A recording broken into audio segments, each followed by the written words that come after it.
Bidea ekinaren ekinez egiten dela esan ohi da eta Aletxikonek ondo daki zer den hori. Lemoako mendizaleak 0,25 graduko temperaturekin lotxeren gailurra zapaldu du. Munduko laugarren tontorra goizeko 8 aldera erdietsi du bere 10. 8.000-koa. Igoera gogorra, baina garbia, perfektua izan da Aletxikonen esanetan. Larun batean ekin zion bigarren kanpalekutik munduko laugarren mendi altuena eskalatzeari Bizkaia gailurretan Bilbotik lotxera euskaraz izeneko espedizioak. Bart abiatu dire gailurrerantz eta goizeko 8etan zapaldu dute 8.516 metrora dagoen tontorra. Hotz itzela, 0,25 gradu, baina eguraldi ona zuela, Jorge Egotxeaga, Oria Kolibasanu eta Peter Hamor kideen atzetik heldu da Aletxikon lotzeko gailurrera. Bertan 21 minutu eman ondoren, bigarren kanpalekura jaisten hasi da mendizale lemoaztarra.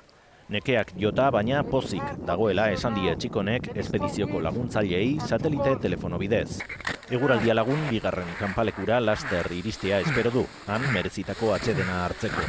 10. 8.000-koa erdietsi du beraz lemoakoak. Ez da azkena izango, uztailean kabi mitikora joateko asmoa baitu.